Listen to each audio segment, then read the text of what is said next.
Bienvenue sur Africa 24. Merci d'être nombreux à nous regarder. Vous avez fait de nous la première chaîne francophone la plus regardée en Afrique, la première chaîne africaine la plus regardée. Et une raison essentielle à ce succès d'audience et à ce travail, c'est votre exigence et le fait qu'on vous montre aussi l'Afrique réelle.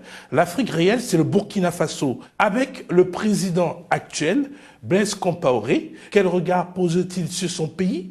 Comprend-il les critiques qu'on lui adresse? Comprend-il aussi que ses remarques, peut-être ses compliments, ne sont que des flatteries face à des millions de Burkinabés qui aspirent à une vie meilleure?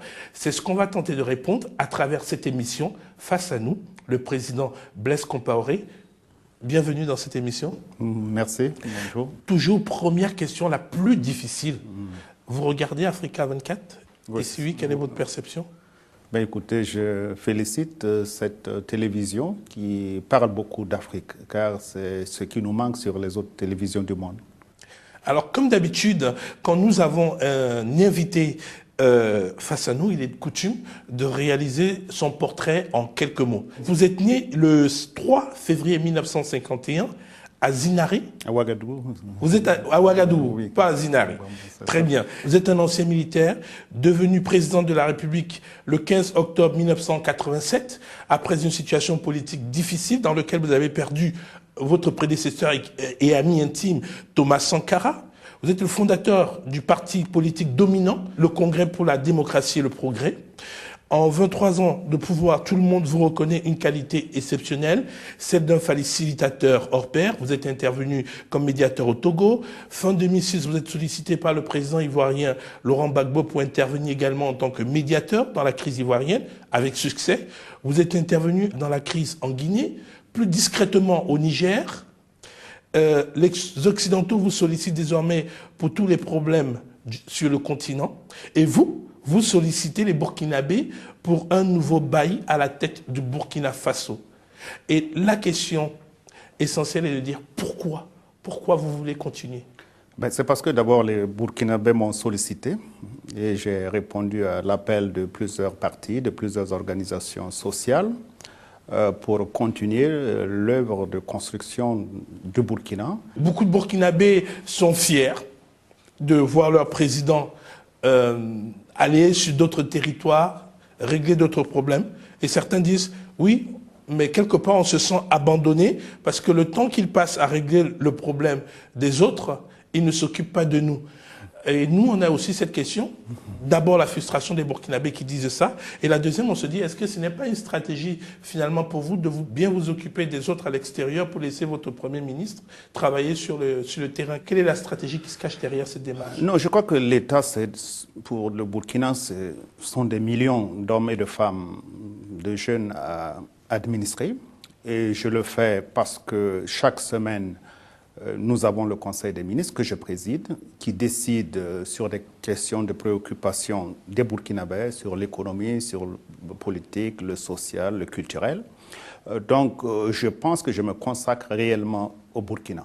Mais j'essaie d'expliquer à ceux qui pensent que je m'occupe plus des autres que des Burkinabés, que nous avons intérêt, et je pense qu'ils le comprennent déjà, que la stabilité du Burkina, il y a une dimension intérieure et une dimension extérieure. Nous ne pouvons pas continuer durablement la stabilité si on n'a pas la paix autour de nous, si on n'a pas la stabilité dans la sous-région. Ça, c'est pour ce reproche. La deuxième, quelle est votre motivation pour continuer à être à la tête de l'État? Ce pays revient de loin. Et pour ne prendre que l'éducation, les 10 dernières années, j'ai construit plus d'écoles qu'en 40 années d'indépendance. Ça veut dire que je suis sur un élan et sur la santé, sur la production agricole.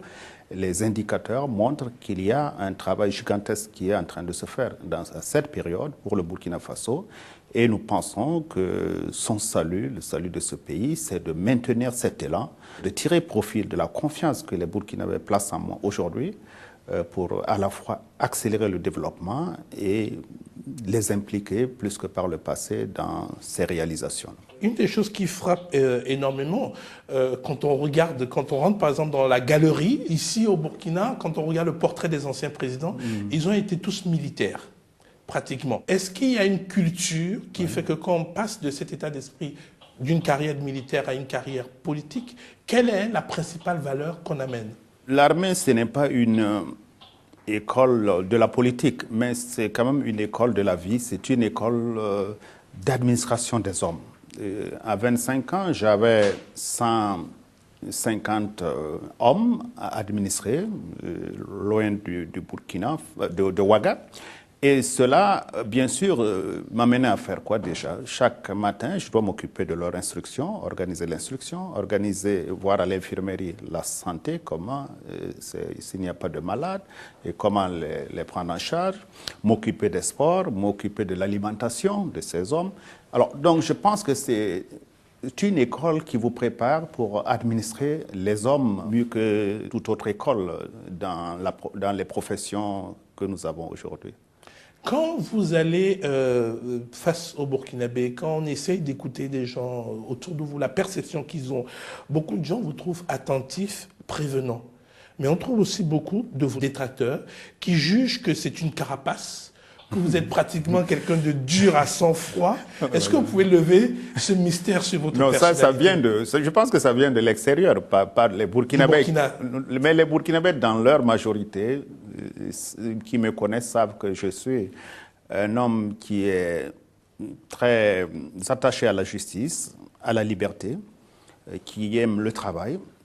Et c'est autour de ces valeurs que je construis ma personnalité et mes relations avec les autres. Vous n'êtes pas un peu psychorigide, un peu... Non, pas du tout. Au contraire, je suis très attentif pour toutes